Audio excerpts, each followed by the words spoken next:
ओ भाई, आज मुझे कबाड़ में सिर्फ और सिर्फ 10 रुपए के अंदर ये एक 5 वोल्ट का पावर सप्लाई मिल गई। ये जो है 5 वोल्ट और 1.5 एम्पियर के करीब करीब पावर सप्लाई है।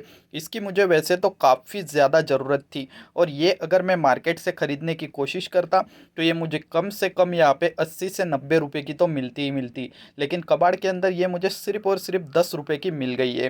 तो ये मैंने किस चीज़ में से निकाली है वो तो आपको वैसे पता चल ही गया होगा, लेकिन जिनको नहीं पता उनको मैं बता देता हूँ। ये जो पावर सप्लाई है, इसको मैंने जो पुराना मोबाइल चार्जर रहता है उसमें से निकाला है। कबाड़ के अंदर एक मोबाइल चार्जर पड़ा हुआ था, जिसकी जो बॉडी है ऊपर की वो पूरी तरीके से टूट चुकी थी, लेकिन इसकी ये जो पीसीबी है ये मुझे पूरी तरीके से सही लगी, क्योंकि इसके ऊपर जो भी कैपेसिटर लगे हुए हैं वो कोई भी कैपेसिटर यहाँ पे एक भी ब्लास्ट नहीं हुआ है, फूला नहीं है, कुछ भी नहीं हुआ है।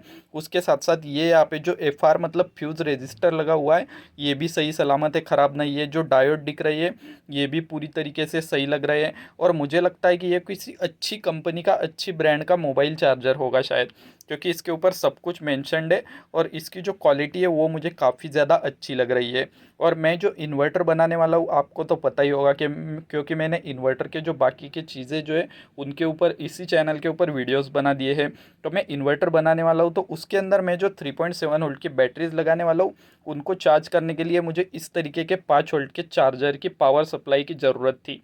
तो इसके लिए मैं इसको 10 रुपये में लेकर आ गया। लेकिन अब तक मुझे ये बात क्लियर नहीं है, अब तक मुझे ये पता नहीं है कि ये जो पावर सप्लाई है, ये जो मोबाइल चार्जर है, ये सही है या फिर ख़राब है। क्योंकि भाई ये कबाड़ से लाया है, तो इसके 50-50% चांसेस होते हैं। 50% चांस होता है कि ये ठीक निकल जाए, या फिर 50% चांस होता है कि ये ख़राब भी निकल सकता है। तो इसके लिए हमें इसको इन्वर्टर के अंदर फिट करने से पहले टेस्ट कर लेना होगा। तो इसको टेस्ट करने से लिए हमें जो है इसके पॉइंट ढूंढने पड़ेंगे। तो देखो यहाँ पे अगर हम देखेंगे तो भाई इसके पीछे की साइड में भी सारे कंपोनेंट लग रखे हैं। ये देखो यहाँ पे एक आईसी लग रखी है, ये यहाँ पे डायोड वगैरह, रेजिस्टर वगैरह इस तरीके के, इसलिए इसको आगे की साइड में काफ़ी कम कंपोनेंट लगा रखे हैं। लेकिन मेरे एक बात समझ में नहीं आ रही कि इन्होंने इनपुट के अंदर भाई चार चार कैपेसिटर क्यों लगा रखे हैं। और सभी जो कैपेसिटर है उनकी वैल्यू में आपको देखो एक की दो की दिखाने की कोशिश करता हूँ।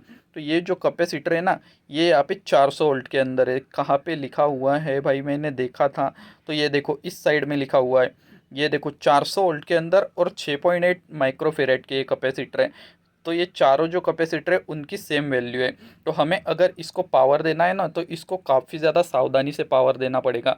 क्योंकि अगर इसको पावर देने के बाद गलती से भी हमने यहाँ पे नीचे से अगर कहीं पे हाथ लगा दिया ना, तो काफ़ी ज़ोर का झटका यहाँ पे लग सकता है। पावर निकालने के बाद भी झटका लगेगा, क्योंकि ये जो कैपेसिटर है ना, ये काफ़ी ज़्यादा चार्ज हो जाते हैं और काफ़ी ज़्यादा झटका देते हैं। इसलिए हमें इसको निकालने के बाद भी शॉर्ट कर लेना होगा।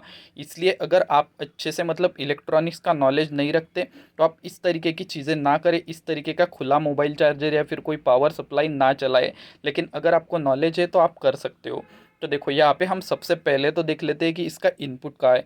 तो यहाँ पे देखो दो पॉइंट मुझे दिख रहे हैं, ये एक और उसी के साइड में ये दूसरा वाला। तो ये दो जो है ये हमारे एसी इनपुट के पॉइंट है। ये मैंने कैसे डिसाइड किया, क्योंकि देखो ये जो एक साइड में पॉइंट लगा हुआ है उसके साथ ये डायोड लग रखी है, और जो इनपुट जाता है वो सीधा डायोड में ही जाता है।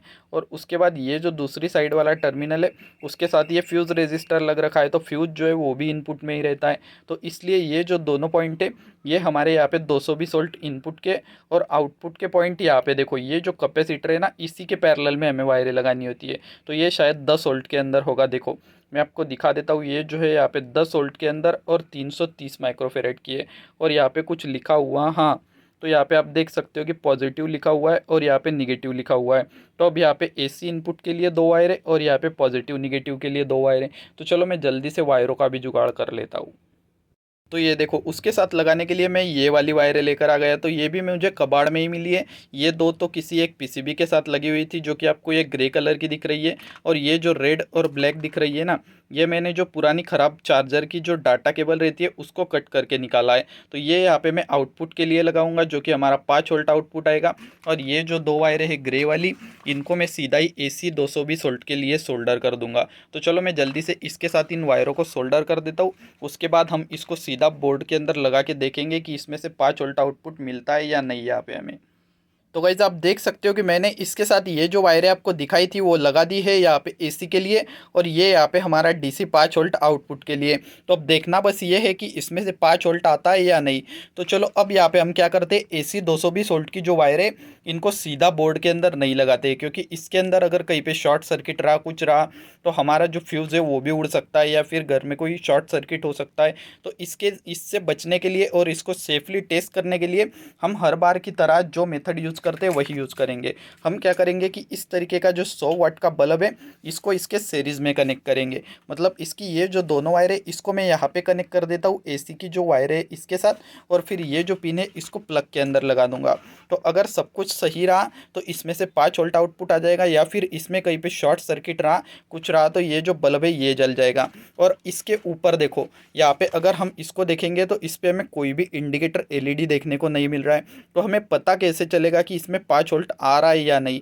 तो उसके लिए हमें यहाँ पे क्या करना पड़ेगा, इसकी जो ये आउटपुट वाली वायर है इसके साथ हम क्या करते हैं कि एक इस तरीके की डीसी मोटर जो है उसको कनेक्ट कर देते हैं। अगर ये घूम जाती है तो फिर हम समझ सकते हैं कि इसमें से पावर आ रही है, और अगर मोटर घूम गई तो फिर बात रहेगी कि इसमें से वोल्टेज कितना आ रहा है, 5 आ रहा है, 7 आ रहा है, 10 आ रहा है। तो उसके लिए हम इसको मल्टीमीटर लगा के चेक कर लेंगे।